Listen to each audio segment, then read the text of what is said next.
Fala galera, tudo bom pessoal? Como é que vocês estão? Espero que todo mundo esteja bem. Gente, então dando continuidade ao nosso conteúdo de sintaxe, mais necessariamente a parte de sintaxe do período simples, quero explicar para vocês hoje então um conteúdo denominado sujeito composto, tá? Deixa eu só colocar para apresentar aqui. Lembrando, pessoal, tá? O material que vocês estão tendo aqui é um material extremamente completo, tanto para concurso público federal, estadual e municipal. No momento que eu terminar a sintaxe do período simples, vou criar uma playlist, então, com resoluções de questões da Fundatec, questões de resoluções Sesgran Hill, questões de resoluções da Fundação Carlos Chagas, questões de resoluções da Objetiva, Legale, ou seja, algumas bancas que transitam no estado do Rio Grande do Sul, algumas bancas com mais incidência em concursos públicos federais, tá? Então, pessoal, dando continuidade, quero trabalhar com vocês agora a parte aqui denominada sujeito composto. Eu expliquei para vocês, pessoal, na aula passada, a relação do sujeito simples versus sujeito composto, tá? Então, quando se estuda o sujeito, praticamente se estuda o sujeito simples concomitante com o sujeito composto. Então, vou colocar aqui para vocês agora a partezinha aqui para que vocês possam entender esse conteúdo de sujeito composto. Então, o que é, pessoal, o nosso sujeito composto? Tá? Então, eu vou colocar agora aqui sujeito composto.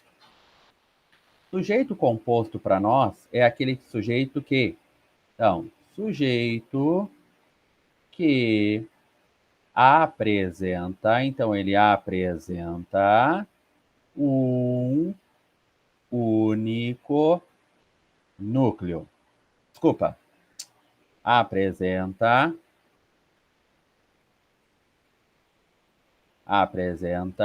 dois ou mais núcleos, tá? Aqui dentro, pessoal.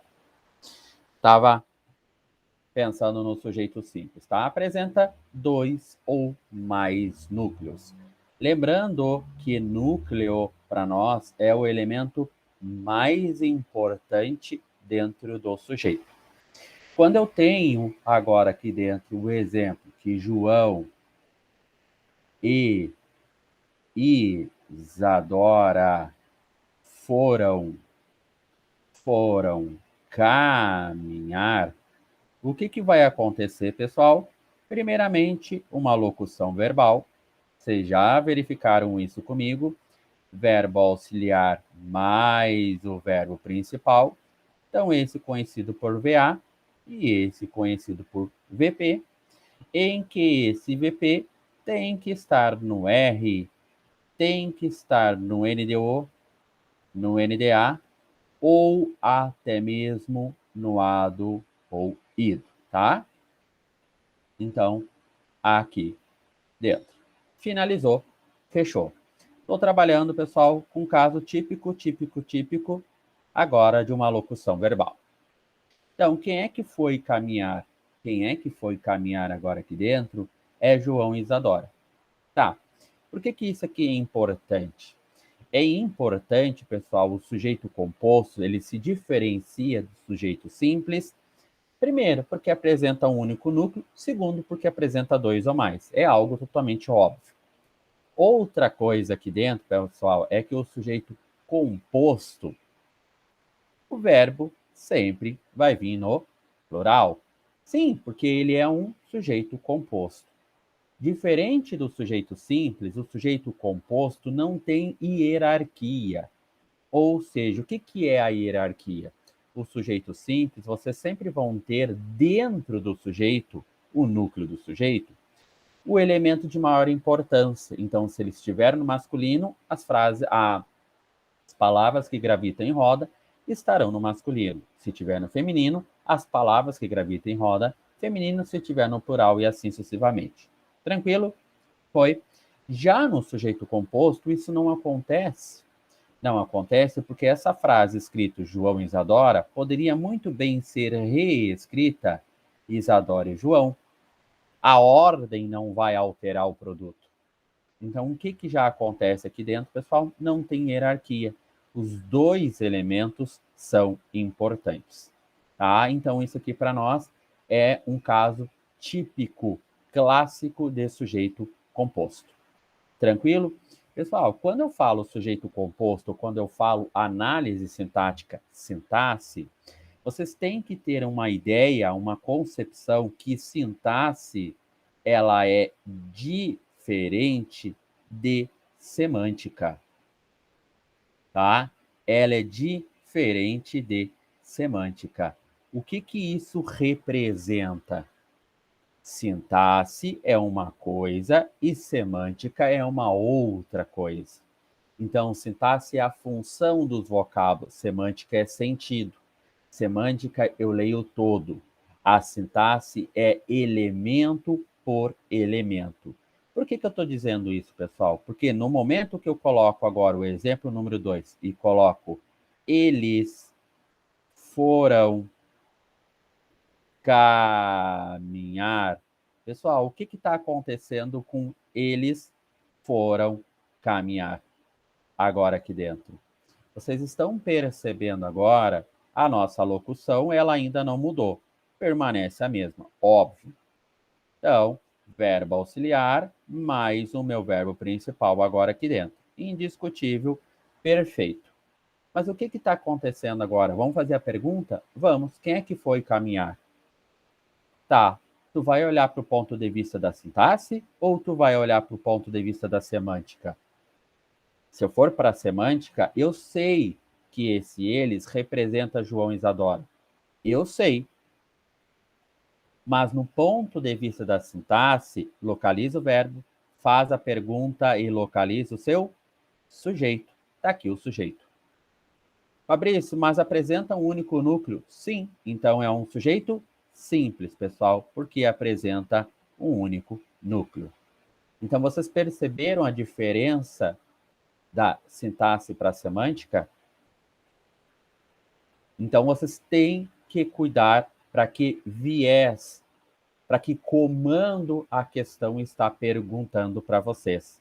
Porque no momento que eu falo sujeito composto, agora aqui dentro, a nossa lógica é pensar, apresenta dois ou mais núcleos. Tudo bem, eu sei, está extremamente correto, não tenho que argumentar. O problema é quando a gente está agora trabalhando com o viés da semântica. Então, na semântica, pessoal, com toda certeza vai mudar o sentido. Se eu falar, por exemplo, para vocês, todos foram ao baile. Quem é que foi ao baile? Todos. Tá, mas quem representa esse todos? Todos quem? Me responde quem são essas pessoas que foram. Sei lá, Fabrício, eram 200, 300 pessoas no dia da festa e eu não sei o nome de todas. Eu sei, então tu tá lidando pela parte da semântica. Mas no momento que vocês falam agora todos como sujeito simples, tu tá lidando na sintaxe. Quem é que foi ao baile? Todos. Um único núcleo, portanto, sujeito simples. Essa é a lógica, essa é a tendência aqui dentro, tá? Então vocês têm que atentar, vocês têm que cuidar para não dar problema para vocês. Foi tranquilo? É a única diferença aqui, pessoal, tá? Então vou colocar agora para vocês, ó. Bois, vacas e bezerros andavam no pátio da escola. Quem é que andava mesmo, pessoal, no pátio da escola? Bois, vacas e bezerros. Então isso aqui para nós é sujeito composto. Apresenta dois ou mais núcleos. Então, quem é que foi viajar? Verbo auxiliar mais verbo principal. João, Vitor, Maria e Isadora, tá? E lembrando, pessoal, no ponto de vista da semântica, tá? Uma coisa que eu quero sempre reforçar com vocês é que esse E agora aqui dentro, deixa eu só colocar em vermelho, esse E agora aqui dentro, eu posso substituir pela vírgula. Mas no momento que eu substituir pela vírgula, muda o sentido. Não a correção gramatical, mas muda o sentido. Porque pensem comigo, pessoal, quem é que foi viajar? João, Vitor, Maria, Isadora. Então, no momento que eu tiro e acrescento uma vírgula, me dá a ideia que eu tenho mais elementos dos quais eu não quero citar, dos quais eu não me lembro. No momento que eu falo João, Vitor, Maria e Isadora, realmente são apenas esses 4 elementos, tá? É uma questão puramente semântica. Feito isso aqui, pessoal, quero trabalhar com vocês a partir de agora, então, a parte do sujeito denominado oculto, implícito, elíptico ou desinencial, que nada mais, nada menos é um elemento de coesão textual. O que seria esse elemento de coesão textual? Pensem comigo o seguinte, pessoal. Olhem agora aqui, tá? Vou só apagar. Imaginem agora vocês escrevendo um texto. Então, esse texto é um texto dissertativo argumentativo, tá? Estão, pessoal, agora aqui, a partir de agora, escrevendo o texto. Então, parágrafo 1º, o parágrafo 2º, o parágrafo 3º, o parágrafo 4º e assim sucessivamente. E o que acontece, pessoal? Esse texto ele tem que ter elementos de coesão e coerência. Tem que ter o uso de uma gramática normativa / descritiva. Tá? Tem que ser o uso de uma linguagem formal, não uma linguagem coloquial.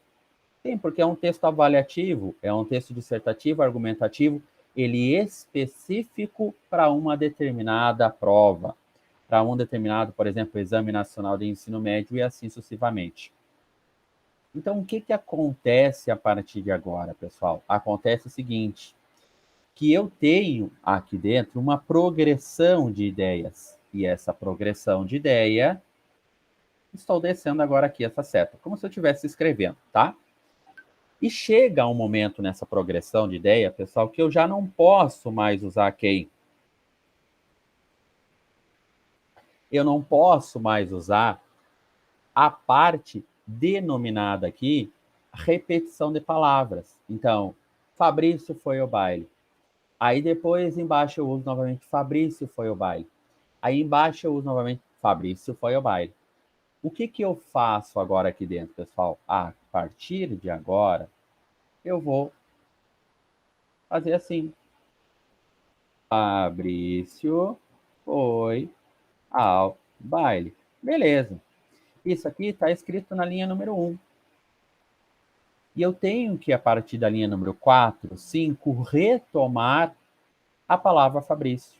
O que eu faço agora? Eu, a partir de agora, uso um elemento de coesão. No caso, o pronome que substitui ou acompanha o próprio nome. Então, ele foi ao baile. Beleza, tranquilo, entendido. Só que depois, pessoal, de ter usado Fabrício, só que depois de ter usado ele, eu não posso mais usar Fabrício, eu não posso mais usar ele. Eu poderia dizer o menino, a criança, o adolescente, o adulto.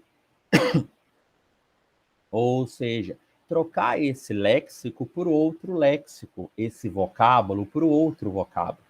Também daria certo. Mas o que vai acontecer? Chega um momento que eu já usei todos os recursos. Então, eu vou usar um próximo recurso, que é o que, pessoal? A supressão do Fabrício. Então, eu vou simplesmente falar que foi ao baile. Quem é que foi ao baile, pessoal? Eu fui, tu foste, ele ou ela foi. Claro, obviamente, foi ao baile única e exclusivamente sem contexto, fica muito complicado, porque conseguimos localizar o sujeito, mas eu não sei se esse sujeito é do sexo masculino ou do sexo feminino. No caso, agora aqui dentro, fica muito evidente que Fabrício é do sexo masculino, porque é ele, porque é Fabrício, tá? Então, o que vocês têm que cuidar agora aqui? Que certamente esse sujeito oculto, implícito, elíptico ou desinencial, ele vai estar, pessoal, não início de um texto dissertativo argumentativo. Não, porque eu tenho que ter uma progressão de ideias, eu tenho que ter alguns parágrafos ali dentro, agora, tá? Então, eu tenho que usar os meus recursos coesivos, eu tenho que usar os meus mecanismos para depois usar o sujeito oculto, implícito e elíptico. Posso ter no início? Posso, com toda certeza, tá? Mas geralmente ele não fica no início, pessoal, porque o texto ele ainda está sendo apresentado ao leitor. Então eu tenho que dar uma cuidada nessa parte, tá? Então, olhem para cá. Quando eu falo para vocês a seguinte frase: quero comer pipoca. O que está acontecendo aqui, pessoal? Fica muito evidente agora aqui dentro. Ó, quero. Quero comer é a minha locução, tá? Casualmente, os meus exemplos hoje estão bem com viés de locução, tá? Locução aqui dentro ficou muito claro. Beleza. Tá, mas quem é que quer comer? A resposta aqui dentro, pessoal, é essa daqui, ó. Qual é a resposta? Eu quero. Tá, tranquilo, beleza. Mas, Fabrício, ela não está ali agora, taxativa, explícita. Sim, porque tu está usando um elemento de coesão textual. Então, o que, que acontece a partir de agora, pessoal? Então, o sujeito oculto também é conhecido por sujeito implícito, elíptico ou desinencial. Lá na parte, se vocês querem fazer uma associação, façam. Lá na parte de figuras de linguagem, vocês vão ter as famosas figuras de construção, figuras de pensamento. Então, as figuras de construção, uma das figuras de construção é a elipse. Então, o que seria a elipse? A elipse é a omissão de um termo, facilmente subentendido, tá? Pessoal, esse conteúdo aqui, ele cai muito em concursos estaduais e muito em concursos municipais, mas aí transita entre ensino fundamental para ensino médio, tá? Concurso de ensino superior, a probabilidade de cair isso aqui é baixa, tá? Se vier a cair esse conteúdo aqui, ele vai cair concomitante com o sujeito indeterminado, tá? Porque muita gente confunde o sujeito indeterminado com o sujeito oculto. Então, o sujeito indeterminado é aquilo que tu não consegue determinar, tu não consegue apontar o dedo e falar, foi o Fabrício, foi o João, o Ricardo, a Isadora. Tu não consegue dizer quem são esses elementos. No caso aqui, tu consegue dizer, quero comer quem quer, eu. Eu, tu, queres, ele, ela quer, nós queremos, vós quereis. Então, a única coisa que vocês vão fazer agora aqui é conjugar o verbo, tá? No eu, no tu, no ele, no ela, no vós, no eles ou elas, tá? Tranquilo, gente? Foi? Foi? Tá, beleza. O que, que vai acontecer depois, pessoal? Deixa eu só colocar uma setinha agora aqui, tá? Aqui, ó. Elemento, gente, de coesão textual. Não tem mais o que argumentar, tá? A única observação é que vocês cuidem, porque no dia de prova não cai sujeito oculto, tá? Vai cair sujeito implícito, elíptico ou desinencial. Mas o que é uma elipse, pessoal? A elipse é a omissão de um termo. Imagina o seguinte, o Sol. O Sol. E nós sabemos que os planetas giram em torno, tá, desse sistema agora aqui. Acontece que chega um momento em que os planetas, eles se alinham, pessoal. Eles se alinham agora aqui. E no momento que eles vão se alinhando, o que, que vai acontecendo? Vai acontecendo e apenas um único planeta fica evidente agora aqui. E os outros, como consequência, ficam o que, gente?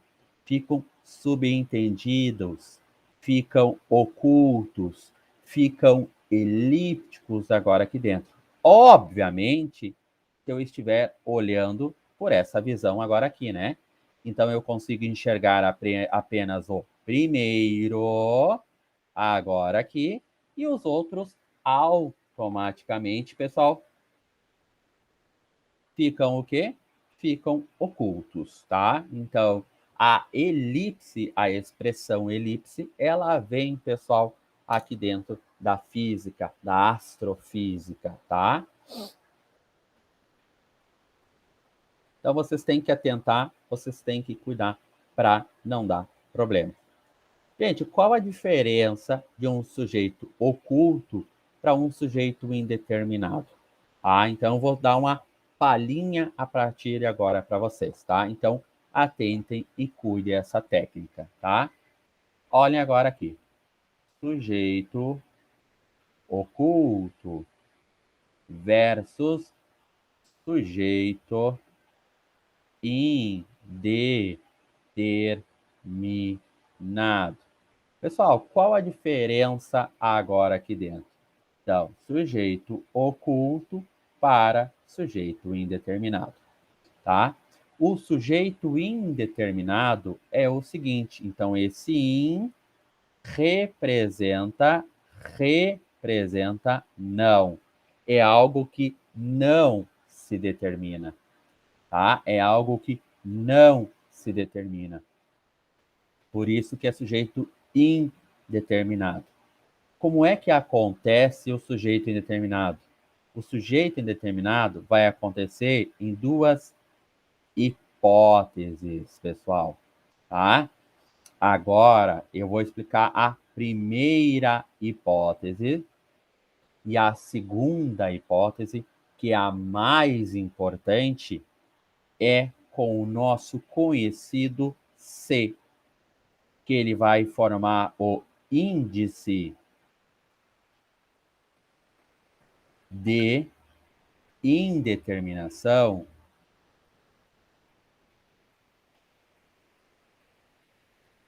do sujeito, tá? É o conteúdo mais importante dentro, pessoal, do sujeito indeterminado, tá? Realmente é um conteúdo, pessoal, de suma importância, tá? Então, a primeira hipótese é a mais tranquila. Como assim a mais tranquila? Vamos para lá. Vamos estudar esse conteúdo aqui, pessoal. Trazer para vocês o melhor conteúdo sempre, tá?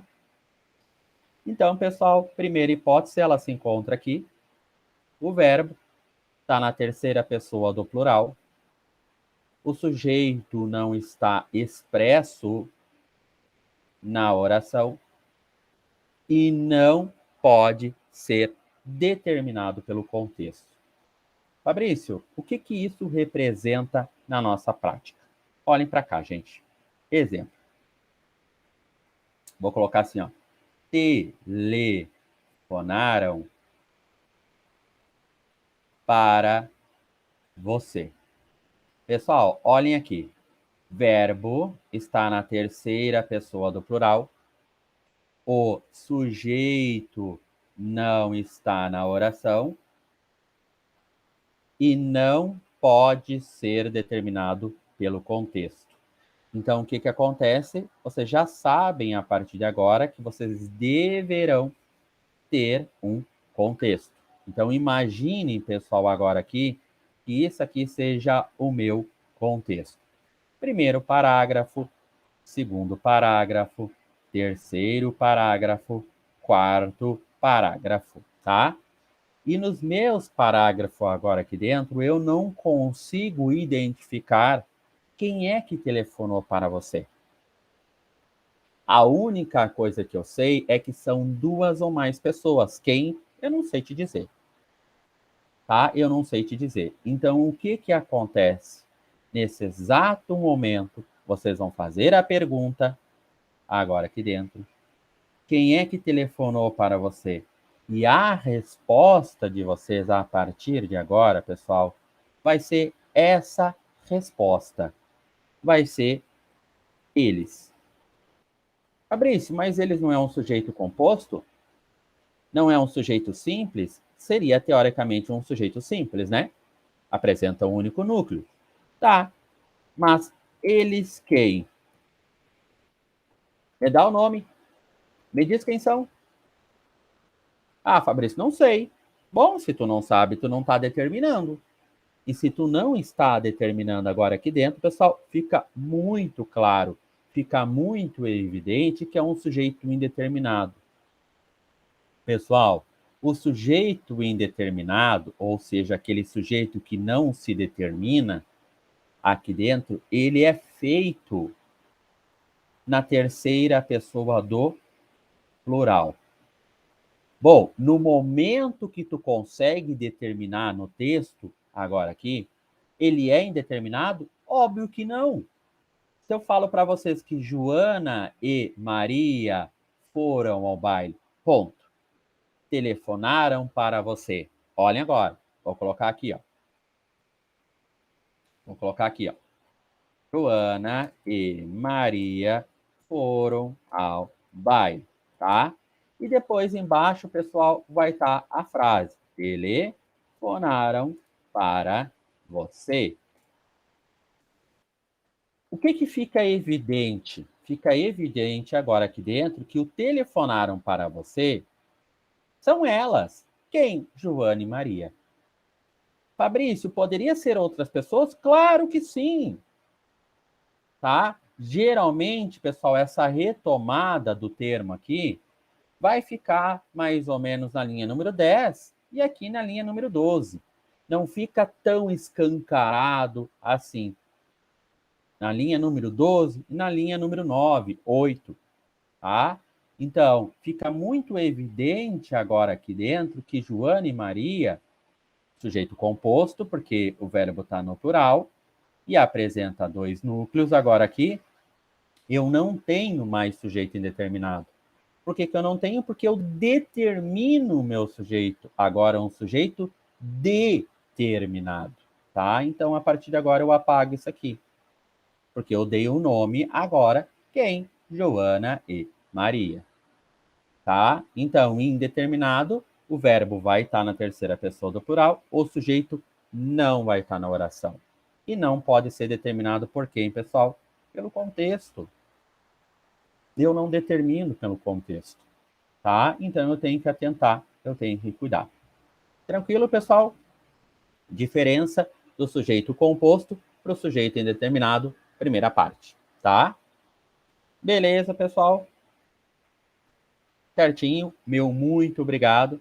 Gente, sempre acompanhe as páginas, pessoal, tá? Meu Facebook, Professor Fabrício Schmidt, meu Instagram, Professor Fabrício Schmidt, tá? Canal, pessoal, canal no YouTube também, tá? Toda hora disponibilizando para vocês aqui, pessoal, um rol de conteúdos também de língua portuguesa, tá? E em seguida, pessoal, algumas novidades, tá? Então, vou ter o meu .com.br também, pessoal, para fornecer para vocês a um preço extremamente baixo, pessoal, tá? Praticamente dado ali dentro aulas de língua portuguesa extremamente completas, tá? Com mais de 800 horas aulas, tá? Pois, gente, meu muito obrigado. Voltaremos, pessoal.